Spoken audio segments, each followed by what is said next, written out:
Oh, what a lovely intro. Here we are, Group G, Germany, Portugal, Ghana, United States. We're back again with me, Ben. I'm a co-host, Jack. How are you doing? I'm not bad, thank you. Ben, how are you doing? Do you know what? The World Cup, it's getting closer and closer and closer. Let's start with Germany, shall we? Yeah? Yeah, okay. Right. I've just taken what you said from the last show. Yeah, I'm not impressed. It's allowed. Recycling jokes. Oh, don't be like that. Right, here we go. Typical you copying my jokes. Anyway, Germany. Favourites, are they, do you reckon? Favourites? Well, for the group or for the tournament? Very interesting debate we're having there. For the group. Yes. I think you've got to. Portugal scraped through. Qualification was obviously sealed when they played. Was it Sweden? I think it was Sweden because it was Ibra v Ronaldo. So Ronaldo's army scraping through. They've got...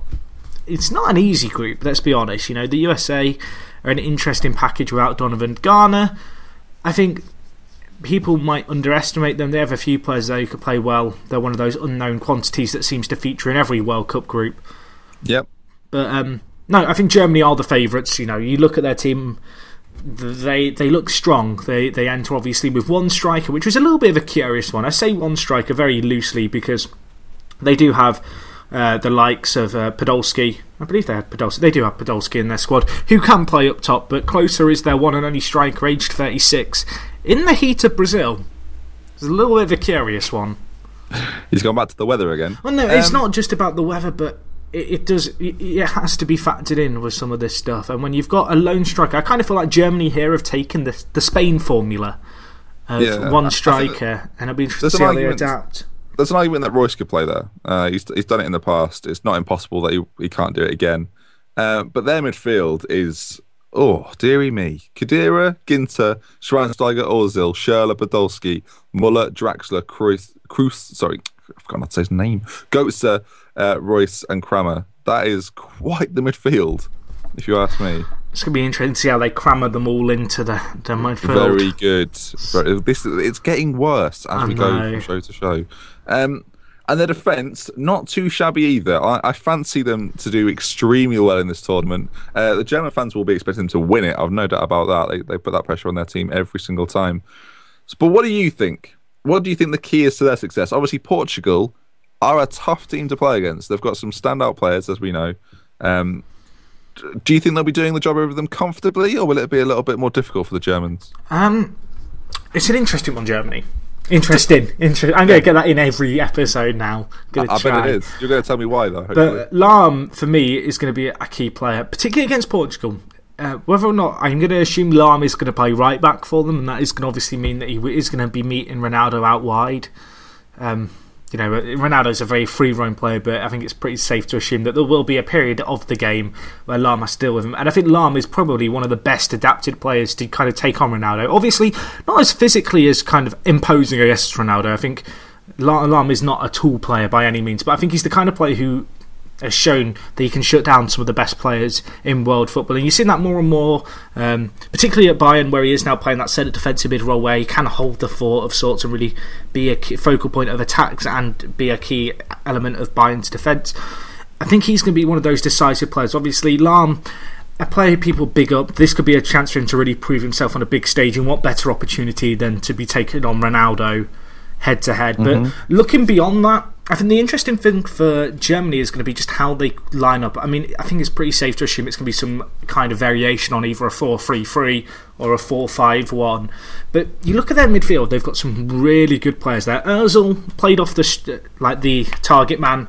I think it was Gomez actually at the last World Cup where Ozil played that kind of number 10 role just off the front man. Be interesting to see if he fulfills that again. But then you look out wide, they've got players like Muller and Roos who can obviously play well. And then more in the centre, players like Götze, young player, loads of potential, played really well this year at Bayern again. You've got players like Draxler, who's up and coming. Whether or not he'll get a chance, it'll be yet to be seen. But I think the interesting thing for Germany is going to be just seeing how their midfield actually lines up shape-wise. I mean, you look at the rest of the team, and it's pretty standard. You could pretty much pull out and go, you're going to play there, and there. And their midfield, they've got a lot of options. They're a team. Yeah, I was going to say, they're a team that can change a game. Yeah. If Yogi Love wants to make amends and wants to fix things, or if they're comfortably winning the game, say against against Ghana, then They will do. I'm sure they will. They've got, like, you look at the five that will start. If I was to make a guess at it, I would say it would be Schweinsteiger, Khedira, Ozil as like a trio in the middle. Yeah. And then they'll probably have Royce one side, maybe Muller the other, maybe Podolski, because he obviously Podolski plays a lot for Germany. He's in fact behind close to the highest capped player, 113 caps for Podolski. He feels like he's been around forever, to be quite frank. I think, as you say, their midfield's very strong, but we're kind of overlooking the fact Manuel Neuer's in goal, arguably the best goalkeeper in the world. Hummel's in front of him. Mertesacker will probably play Boateng, potentially, and I just say Lahm's there too. They've got a lot of room to manoeuvre. There's a good chance Lahm will play on the left and Boateng will play on the right. Germany have done that in the past. They may well do it again.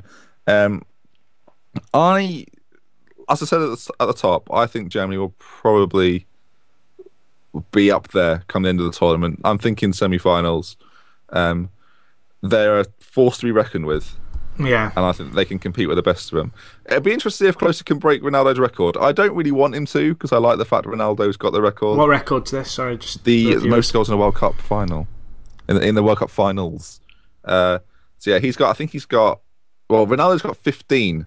And I think Klose has either got 13 or 14, so he's pretty close and could potentially break it. And with this German side backing him, you wouldn't really put it past him. I was going to say, there's not going to be... Obviously, they have got options that they can play up top, but I think it's safe to assume at this point that Klose will lead the charge, unless Germany opt for a strikerless tactic, which would be pretty bizarre, I think, really. But, I mean, they dropped Volland, who...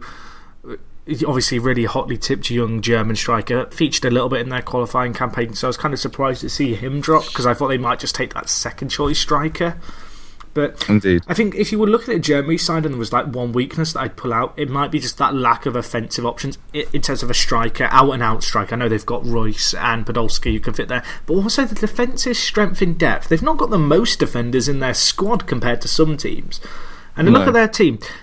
Obviously, they've got some good players, as we talked about, Lahm, Mertesacker, Boateng, Hummels, Howard.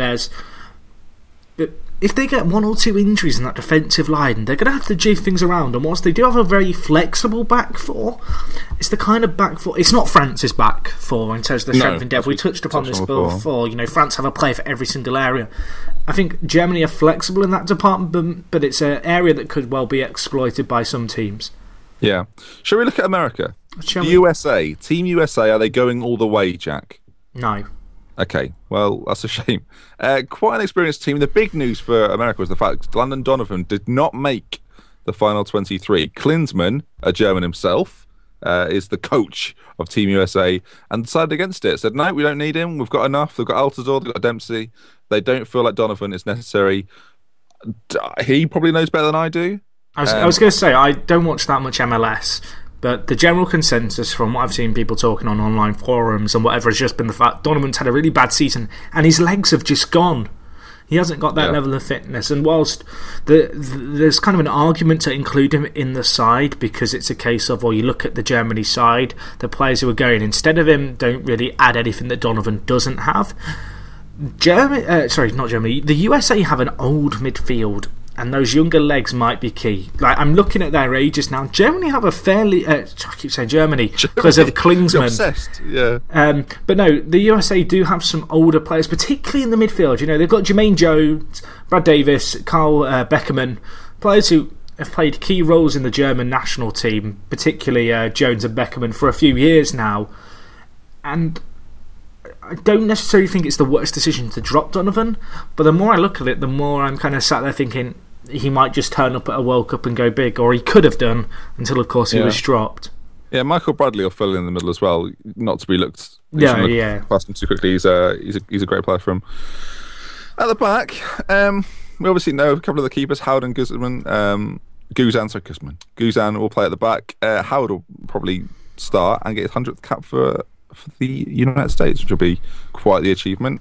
Aside from that, at the back, they are not particularly strong. Quite a lot of players operate in the MLS or Mexico. Jeff Cameron plays for Stoke. Aside from that, not too many familiar names. Fabian Johnson plays for Hoffenheim. So they've got a few players, actually. They've got 4 players that apply themselves in the Bundesliga. So whether that helps them or makes them more terrified, I think we're yet to find out. So yeah, it'll be a tough group campaign. Obviously, Portugal and Germany in that group. It's not going to be easy for either America or Ghana to fight their way out. Shall we look at Ghana? Because Ghana, I think, are up there with the other African teams. We talked about Cameroon and Ivory Coast on previous shows. I think Ghana are not to be sniffed at. A lot of players in that squad that can create damage to other teams. Thoughts? I look at their team, good players, particularly in the final third. Though? No, it's not interesting, this one, because Asamoah Gyan's captain, and that's probably as interesting as it gets. But no, they've got some good players. Obviously, Kevin Prince Boateng played pretty well recently. Atsu Vitesse has played well in recent years, looking like a really good up-and-coming young player. Obviously, you've got players like Essien in the centre, who's going to be big for them, you'd assume. Jonathan Mensah has been a name who feels like he's been around a lot longer than he has, and I would have thought he might have featured in the team a lot more. But they're a team with some good players. In the final third, they look fairly strong. Like the AU brothers, I think they're both. Yeah, they are both there. Very good. So, Andre, especially for Marseille, is quite the player. And you've got Asamoah, who plays for Juve, with Montari. But that sort of Italian trio. Actually, well, there's actually four of them. They've got Badou, Essien, Asamoah, and Montari, who have been around the block, it's fair to say. That they're seasoned pros. They know how the game goes. They know international football as well, which is going to be vital, especially with their attack not having as much experience. Yeah, I think Ghana will be, to quote Jack, an interesting one. Their defence doesn't look as strong as it may have done in previous years. In goal, not that much experience. And up top, aside from Jean, I'm not so sure, but obviously the Boateng brothers will play each other, Jack. Will they now? Well, yeah. Kevin Prince for Ghana, Jerome for Germany. My word. So surely that is... That's the storyline. That is the storyline. Get rid of Portugal. We don't need them in this group at this point. Yeah, someone write this down, because this is top stuff. We're creating metas for games which we didn't even know existed. The brothers collide. The AU brothers for Ghana and the Boatengs for a cross-nationality duel. I cannot wait. So yeah, Ghana, we'll see. We'll come to predictions at the end. We'll see if we think they can cause an upset. On to Portugal. They censor around an individual who is potentially the best player in the world right now. 110 caps for his country. Cristiano Ronaldo. Is it his tournament, Jack? Is it his time? I thought you were talking about Nani for a second. No, it is his time. This is a tournament of big players. There's a few players, Messi and Ronaldo, the two that spring to mind. Two players who, they're world superstars. But unlike the likes of Maradona, Pele, I can't think of that many times where I've gone, they've shone at the World Cup. And they've left that imprint, left that legacy, the kind of memory of Maradona taking on the entire England side. You know, some of Pele's goals at World Cups, you know, winning the World Cup. So it's kind of, I feel like, you know, Portugal aren't going to win a World Cup, I don't think, this year. They've not got the squad to do that. But they're going to be looking at Ronaldo, and it's kind of same thing with Argentina with Messi.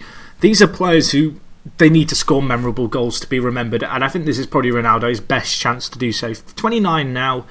Given the style of play he plays kind of out on the wing, he's not going to be out there forever. By the time the next World Cup comes around, he's going to be 33. Don't want to say his legs are going to have started to go, because Ronaldo is just an incredible athlete.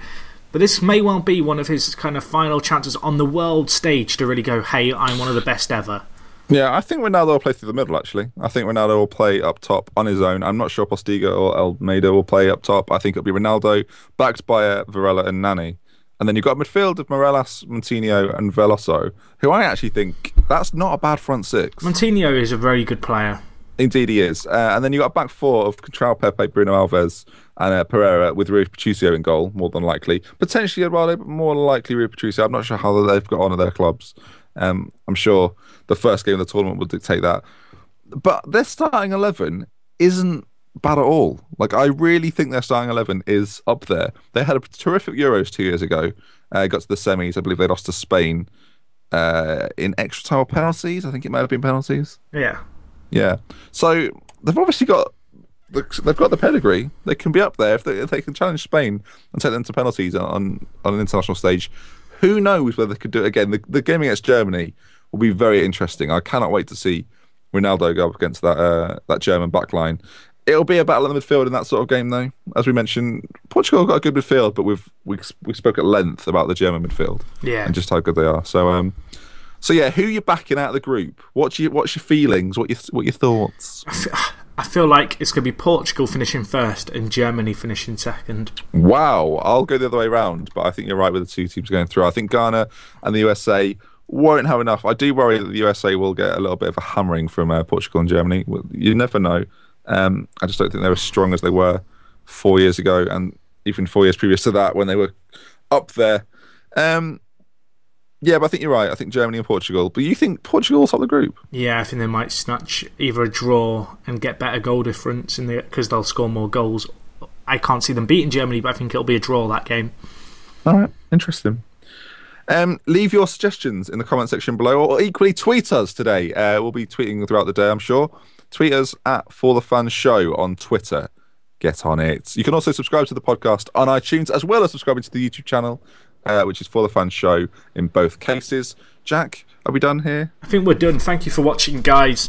As Ben mentioned, you can check out all the social media, all that stuff. www.forthefanshow.com is where you can find everything in one whole place. Just 2 days left until the World Cup kicks off in Brazil. Hopefully, you guys are going to stop by as we do bring you the daily coverage. I think I'm done, Ben. Are you done? I'm done. Thank you for watching, guys. We are out.